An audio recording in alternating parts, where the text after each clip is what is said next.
Eu estou com o Danilo Batista, que é presidente da Asbeia Nacional.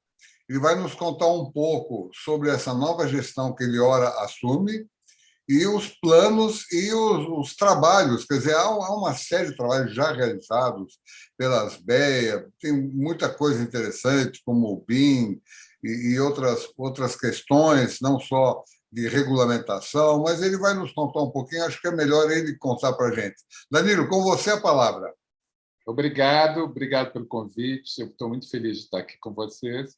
E a Asbeia, que nós estamos assumindo agora, eu e como vice-presidente a Miriam Dor, é uma entidade que está, no ano que vem, fazendo 50 anos já.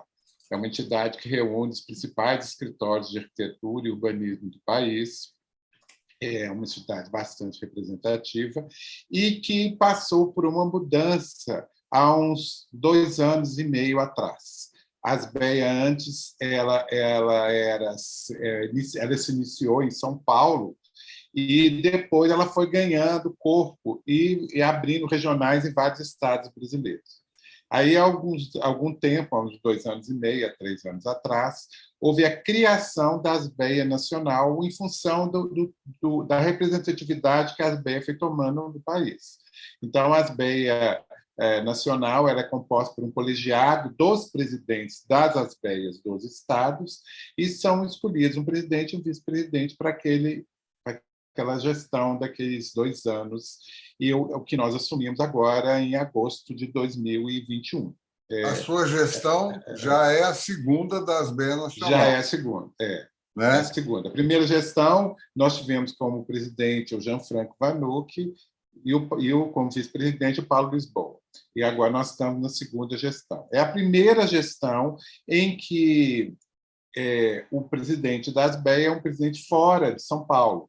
Então, a ideia é exatamente essa, da gente levar a Asbeia cada vez mais para os diversos estados brasileiros. Hoje, nós já temos 10 regionais espalhados pelo país, em todas as regiões. Temos região norte, temos a Asbeia no Amazonas, tem região nordeste, a gente tem a Asbeia Ceará, a Asbeia Pernambuco, temos centro-oeste, a Asbeia Goiás, temos a Asbeia em Minas, Rio e São Paulo, e nos 3 estados do Sul, Paraná, Santa Catarina e Rio Grande do Sul. Estamos agora conversando com outros estados e estamos em processo de abertura de outras Asbeias. Um deles é o Piauí, por exemplo, que já está bem adiantado nesse processo. E estamos conversando com Mato Grosso do Sul, Tocantins, Bahia, e em breve a gente deve expandir. Este é o propósito nosso, a gente levar a Asbeia para as diversas regiões do Brasil. Por que isso? A gente tem uma produção arquitetônica no Brasil muito, muito rica e muito diversa. A gente, como país, é um país quase que continental, né? A gente tem características muito diferentes, desde o clima até características da colonização, que foi diferente, as influências nas regiões foram diferentes. A gente tem uma arquitetura muito voltada para o litoral, para o uso de produtos locais, que, por exemplo, no Nordeste e no Amazonas, por exemplo. A região Sudeste, vamos dizer, e um pouco o sul do país, sofre uma influência maior da arquitetura de fora do Brasil. O processo de globalização é muito grande hoje em dia, e principalmente esses centros comerciais, esses centros de relacionamento, como Rio e São Paulo, que tem uma troca muito grande para o exterior, sofre uma influência muito grande, né? No sul do país, a gente tem uma característica um pouco diferente, que a gente tem uma colonização um pouco diversa das demais. Teve uma influência muito grande tanto da Itália quanto de países como a Alemanha, ou mesmo Polônia e outros países europeus, e isso levou uma caracterização um pouco diferente da arquitetura local. Isso é muito rico, isso é muito bacana, e acho que essa troca entre as diversas regiões brasileiras é muito importante. E o que a Asbeia tem feito ao longo dos anos? A gente tem um trabalho muito bacana um trabalho muito técnico. A gente trabalha as questões da arquitetura e do urbanismo de uma forma realmente técnica. A gente busca o que há de melhor em termos da construção, o que tem de inovação, a gente trabalha as questões das normas. Recentemente, a gente desenvolveu um trabalho muito grande da norma de desempenho, que é uma norma que impacta de forma substancial nas construções habitacionais hoje em dia e que deve se estender para as demais construções. A gente tem trabalhos específicos sobre temas atuais, como você havia citado, o próprio BIM, é um trabalho muito forte da ASBEA. A gente tem trabalhos sobre contratos. Os nossos associados têm uma assessoria jurídica e uma assessoria que ajuda na elaboração de contratos com profissionais. A gente está sempre atualizando esses associados sobre esses assuntos que são importantes. O arquiteto não tem essa formação na escola, né? O arquiteto se forma, ele é um profissional que está apto a desenvolver projetos e fazer consultorias e outros trabalhos voltados à profissão. Mas como empresário, como dono de um escritório de arquitetura que tem que atuar no mercado, e verificar as questões do dia a dia, sejam fiscais, sejam financeiras, sejam tributárias e outras, ele precisa de uma assessoria, porque ele não teve essa formação. Então, a ASBEA tem vários cursos e vários eventos em que ela discute essas questões, ajudando esses profissionais a se inteirar dessa situação. E com a questão da pandemia, a gente teve um facilitador, apesar do trauma que foi essa pandemia para todos os setores no país, nós tivemos um facilitador que foi a questão virtual, a facilidade que foi de trocar conhecimento virtualmente. E isso virou uma constante, isso facilitou muito a troca de informações entre as ASBEs de todo o país. Então, antigamente, a gente fazia os eventos somente presenciais e dificultava muito uma pessoa, por exemplo, que viesse de Manaus para participar de um evento em Santa Catarina ou no Rio, onde fosse. Hoje, quando a gente tem essa questão do virtual, facilitou muito. Então, a gente promove agora eventos, deve promover vários a partir de agora, nessa gestão, que é a nossa intenção, para discutir questões específicas da nossa área de uma forma... Quais são eles? Dá um spoiler aí para a gente, quais serão esses. A gente vai um dos primeiros trabalhos que a gente vai fazer é essa questão do BIM. A gente hoje tem uma discussão muito grande do BIM, e é um conhecimento, esse conhecimento não é uniforme. As pessoas entendem o BIM de uma forma como uma metodologia nova, uma nova forma de trabalho, mas elas têm que entender que o BIM é uma nova forma de trabalhar, uma nova forma de pensar. O BIM surgiu para a gente ter um processo desde da primeira ideia daquela concepção até a entrega da obra. Ele Tem não é até simplesmente... manutenção, né? Exatamente. Ele é uma ferramenta que é para ser usado constante. E isso é uma coisa que a gente tenta trabalhar aqui dentro das BEI e levar esse conhecimento aos associados, porque é um facilitador muito grande quando ele é implantado de uma forma correta, como eu estou falando. Se você tem um projeto bem elaborado dentro de um software BIM e ele consegue prever um cronograma de obra, consegue uma planilha e consegue um orçamento que você vai acompanhando e vai levando até o final, isso facilita demais, tanto o construtor quanto o arquiteto que está fazendo o projeto, e diminui demais a questão do retrabalho, a questão das compatibilizações, porque é um problema. A arquitetura ela não é sozinha, ela trabalha com diversas outras especialidades. A gente trabalha com engenharias diversas, desde o cálculo estrutural até as questões hidráulicas, questões elétricas, o ar-condicionado e diversas outras especialidades. Então, o BIM ajuda bastante nessa questão de compatibilizar esse projeto e de antever problemas que a gente pode vir a ter no futuro. Então, um dos trabalhos que a gente quer iniciar essa questão é a questão do BIM, de difundir ele de uma forma mais ampla para os nossos associados. A outra questão são questão de normas. A gente tem, hoje em dia, diversas discussões, inclusive tem hoje normas federais, leis federais, que exigem, por exemplo, acessibilidade nas construções. E isso, para que isso exista, a gente precisa saber desenvolver o projeto já atendendo a essas exigências. Então, é um outro tema que a gente quer trabalhar, é de difundir essa questão da acessibilidade, discutir ela de uma forma mais ampla e facilitar os projetos dos nossos associados. Se a gente pensar, por exemplo, que a gente tem arquitetos de todo o país e que estão em cidades grandes, mas estão também em cidades tombadas pelo patrimônio, por exemplo, que tem diversos dificultadores, como Ouro Preto, como Olinda, como outras cidades, a gente tem que pensar que todos os lugares têm que se adaptar da forma que for possível a essas questões de acessibilidade, para cada vez mais as cidades serem inclusivas, né? Então, esse é um trabalho que a gente também vai desenvolver a partir desse ano, de cursos e discussões nesse sentido. Um outro tema que é muito recorrente, que eu iniciei, é o tema de gestão.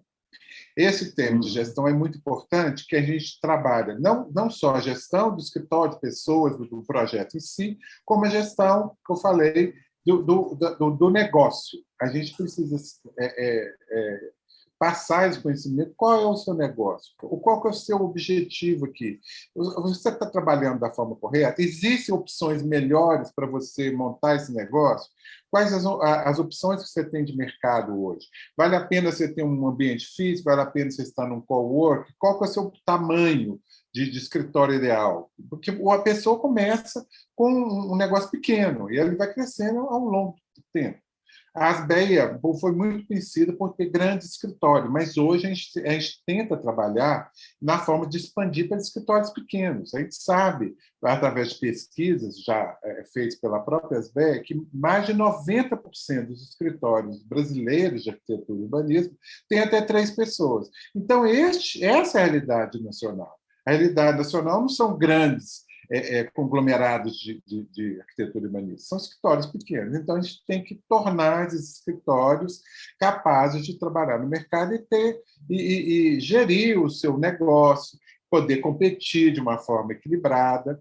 E, nesse sentido, a gente tem feito um trabalho, inclusive junto com o Conselho de Arquitetura e Urbanismo, nós estamos trabalhando junto com ele e as demais entidades, de buscar, junto ao Congresso Nacional, uma nova forma de estabelecimento de profissionais que estão em início de carreira. Seria, como dizer assim, um MEI para arquitetos. Seria um microempreendedor liberal, vamos dizer assim. Então, nós estamos discutindo isso, nós estamos até contratando um escritório jurídico que dê apoio para formatar esse projeto de lei, já temos deputados nos apoiando, porque é muito importante, não só para a nossa área de arquitetos e urbanismo, mas para outras áreas de engenharia e outros profissionais liberais, de ter a possibilidade de iniciar um negócio com um facilitador. Porque você já iniciar com toda essa carga tributária, com todas essas exigências de uma empresa grande, fica difícil para o profissional que acaba de sair da universidade. Então, a ideia é essa, de ter esse microempreendedor para profissionais liberais. Por quê? O microempreendedor, a MEI, vamos dizer assim, o microempreendedor individual, ele é para profissões não regulamentadas, não é para o nosso caso. Por isso, a gente está trabalhando junto ao Congresso para profissões regulamentadas como a nossa. Então, são diversas... Mas o MEI pode ter até 3... Tem, mas o MEI não inclui profissões regulamentadas como arquitetura, engenharia e outras. Então, a gente está buscando um MEI, vamos dizer, um microempreendedor que se adeque às condições nossas. Essa é a intenção. E isso é um anseio muito grande dos arquitetos, de poder se estabelecer dessa forma. E parcerias muito importantes que a gente faz pela Asbeia, que são com, por exemplo, empresas de software. Imagina você saindo de uma escola, você montando seu escritório, os softwares da nossa área são caríssimos. Então, a gente tem que ter condições do profissional iniciar a carreira ali com um software, com um preço melhor, temporário, e aos poucos ele vai tendo condições de comprar um full e um software que ele possa trabalhar, né? E, então, essas parcerias a ASBEA tem também e são cada vez mais importantes. O ano passado, por exemplo, nós fizemos uma compra enorme dos escritórios nossos de um software de BIM para eles com preço muito adequado, já que nós conseguimos fazer um pacote grande. Então, são esses os facilitadores que a ASBEA tem feito para os seus associados. Deixa eu te perguntar, quantos associados a ASBEA tem atualmente e qual é o teu objetivo? Eu imagino que seja ampliar a base. Hoje a gente tem em torno de 500 escritórios no país. Tá. Então, a ideia nesses 2 anos é a gente crescer aí em torno de uns 30%. 30%? Em torno de 30%. Com a abertura dessas outras regionais, a gente já vai conseguir esse objetivo. A ideia também é sair desse centro-sul aqui do país e levar a ASBEA para outros estados, porque aqui ela é muito concentrada e atende quase todo o país. Mas no Nordeste, Norte, Centro-Oeste, ainda tem poucos escritórios associados comparado à grande produção que eles têm arquitetônica. Eu me lembro que uma vez eu conversava com o Caramelo, ele comentava que o quanto era difícil você conseguir manter uma regional, porque tem toda uma estrutura, por menor que seja, ela vai ter que ser viável, né? E eu queria te perguntar uma coisa, quer dizer, a ASBEA Nacional, vocês trabalham basicamente os pontos de convergência, os pontos em comum, quer dizer, deve ter problemas locais que talvez vocês não consigam atender, legislações locais, problemas do patrimônio e tudo mais. Quer dizer, vocês procuram focar na questão do que onde dói para todo mundo, né? Quer dizer, mas a gente vai tentar, busca também resolver problemas locais. Através das regionais, vamos dizer assim. Através das regionais. Esse período de pandemia complicou um pouco, porque a gente tinha mais reuniões locais. Então, para você ter uma ideia, depois do início da pandemia, que foi no início de 2020, a gente ficou até o final de 2021 sem nenhuma reunião presencial. E aí conseguimos fazer uma reunião presencial, foi um evento muito bacana, na ASBEA Pernambuco, que foi a última ASBEA a ser montada e que nunca teve a condição de receber um evento nacional lá. Então, nós conseguimos fazer no final do ano esse evento de encerramento do ano lá. Foi muito bom e muito gratificante para nós. Uma outra coisa que a gente faz nacional, de todo ano, é a nossa convenção nacional. Convenção das ASBEA, normalmente é no meio do ano. A previsão é em junho, né, da convenção. Então, esses 2 últimos anos não foi possível fazer, em função mais uma vez, da pandemia da Covid. Mas esse ano a ideia realmente é fazer a convenção. Provavelmente, e praticamente certo, que ela será em Pernambuco. É uma tradição grande da última ASBEA que foi criada, receber essa convenção. E vai ser muito bom, que a gente vai poder trabalhar muito a questão da arquitetura e urbanismo no Nordeste. Tem um mercado fantástico, uma produção muito interessante, né? E a ideia é trabalhar isso. Nessa convenção, a gente tem dois ela vai temas ser no meio do ano aí? Vai ser no meio do ano, no meio do ano. A gente tem uma parte que é de palestras, de discussões de temas da atualidade, provavelmente vai ter algum tema voltado à questão do home office, da mudança do trabalho do arquiteto urbanista que ocorreu nesse período. A nova forma de projetar, a questão do espaço externo, o tanto que ele ficou valorizado a partir da pandemia, né? E temos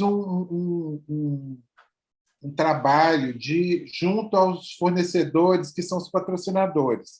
Então, é um momento que a gente vai ver os lançamentos dos fornecedores, o que tem de novidade no setor de pisos, paredes, portas e coberturas e outros, nos patrocínios imobiliários. Então, é quase que uma feira dentro dessa convenção em que a gente faz essa troca. Essa convenção, não sei se você já participou, já são várias. Há vários anos que existe, já devemos estar na 10ª, sei lá quantas convenções nesse tempo de Asbeia, e a próxima que eu te falei vai essa em Pernambuco. Tá. Normalmente, no início do ano, a gente discute o tema principal da convenção e a gente trabalha em trazer pessoas para falar de temas correlatos àquele. A gente tem um tema principal e trabalha os temas correlatos. Você aproveita para esse nosso... E aí, te perguntar uma coisa, com relação à exportação. Quer dizer, o Brasil tem uma imagem formidável em termos de arquitetura, né? Quer dizer, a gente tem aí uns nomes fortíssimos, né? Infelizmente, os principais todos falecidos, né? Recentemente, o Rui Otaki, o Paulo Mendes da Rocha, o Niemeyer e tal. Mas nós temos uma força muito grande. O que você está imaginando fazer nesse trabalho aí do Build by Brasil, que já tem uma parceria com a Apex, né? Quais são as ações aí? O Build by Brasil é um programa que, apesar de ter sido criada a Asbeia Nacional, ele ficou centralizado ainda em São Paulo. E ele é um programa aberto, inclusive, para outros escritórios, que nem sempre que não são da Asbeia. Ele é um programa da Asbeia, mas é um programa mais aberto.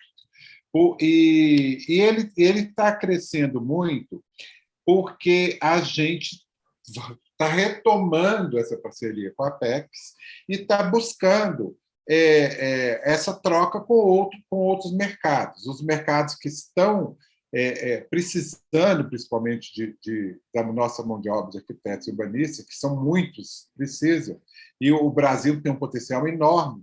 Se você tem uma ideia, hoje a gente no Brasil deve ter em torno de 200 mil arquitetos. Na China, que é um país gigantesco, com a maior população do mundo, não chega a 70 mil arquitetos. Quer dizer, imagina o potencial que temos para atender um país como a China, né? É um dado muito relevante.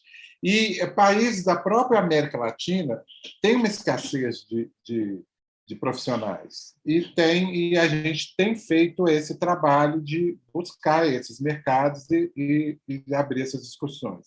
Esse último ano foi um ano mais complicado para nós, mas agora nós já estamos retomando esse trabalho.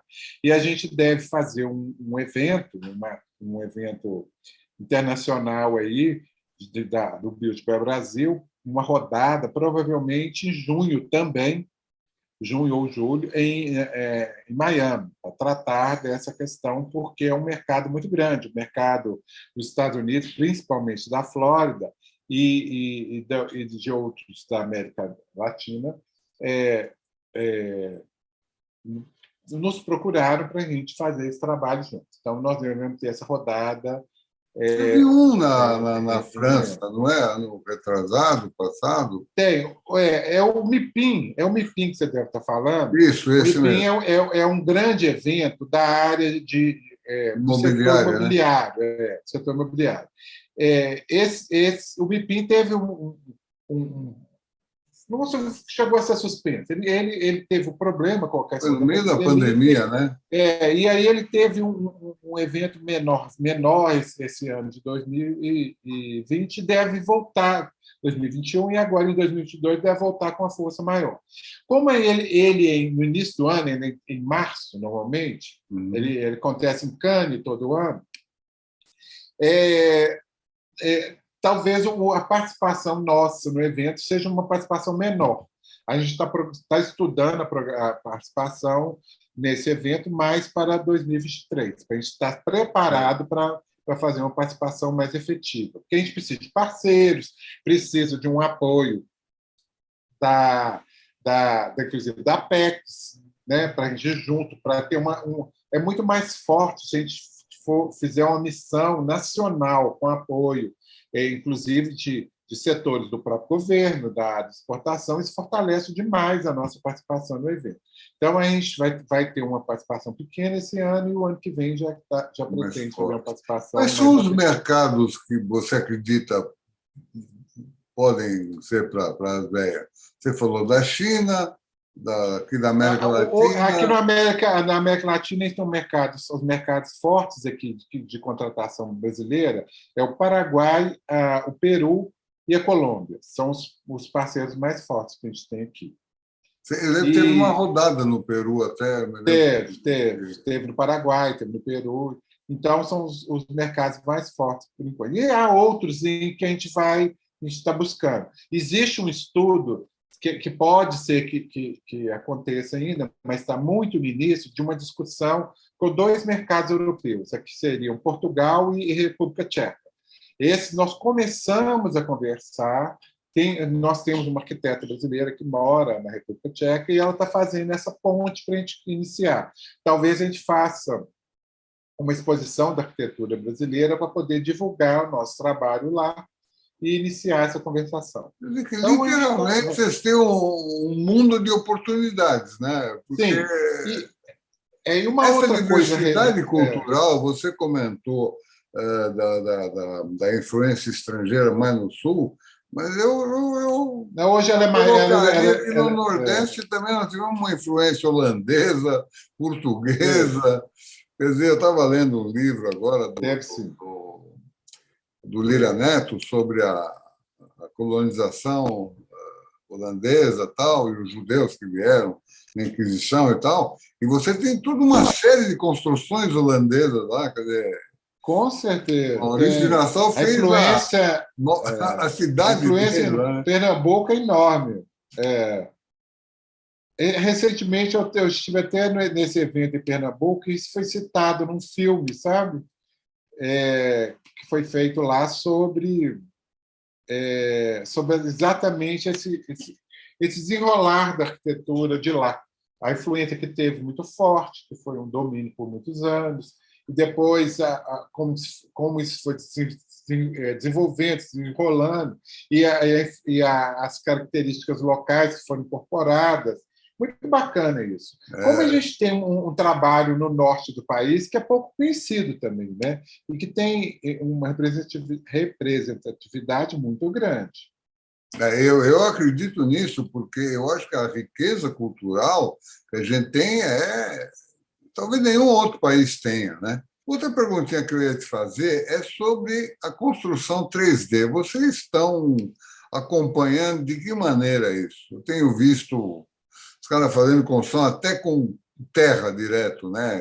Tem uma empresa italiana, VASP. A gente tem acompanhado, e é um dos temas que a gente quer trazer para discussão para a nossa próxima convenção. É uma coisa que é muito interessante. Tem uma questão tecnológica que a gente precisa desenvolver melhor, principalmente aqui, e que a gente tem um potencial enorme. As startups hoje têm um incentivo muito grande para elas se desenvolverem. Então, se a gente conseguir colocar a arquitetura nesse hall, né, da tecnologia, será muito bom. É uma coisa nova, mas que promete muito. E a cerâmica, como é que ela é vista por vocês? Faz parte da nossa vida, né? A cerâmica faz parte da arquitetura desde muito tempo, e as construções sem ela fica até difícil de imaginar. É uma coisa incorporada, principalmente no Brasil, um país tropical. Eu acho que tem tudo a ver com isso. Essa questão da biblioteca BIM é importante, essa especificação ser cada vez mais completa e está adequada para a gente incluir nos nossos projetos. E assim como as questões da norma de desempenho, por exemplo, que a gente tem que estar atento para ela, porque é uma exigência atual, que a gente tem que estar direto pensando nisso, né? Não pode desligar dessa questão. Então, Danilo, é isso aí. Eu agradeço a conversa. Tem alguma coisa que você gostaria de pontuar mais aí para Eu gostaria assim, de convidar os arquitetos urbanistas a vir conhecer mais a ASBEA e fazer parte da nossa associação. Acho que a gente, em termos de associação, a gente tem muito a ganhar quando a gente está trabalhando em conjunto. Eu adorei conversar contigo. Estamos aqui à disposição, também gostei. Super prazer, abraço, lá. querido. Tudo de bom para você. Tchau, tchau. Um abraço. Tchau, tchau.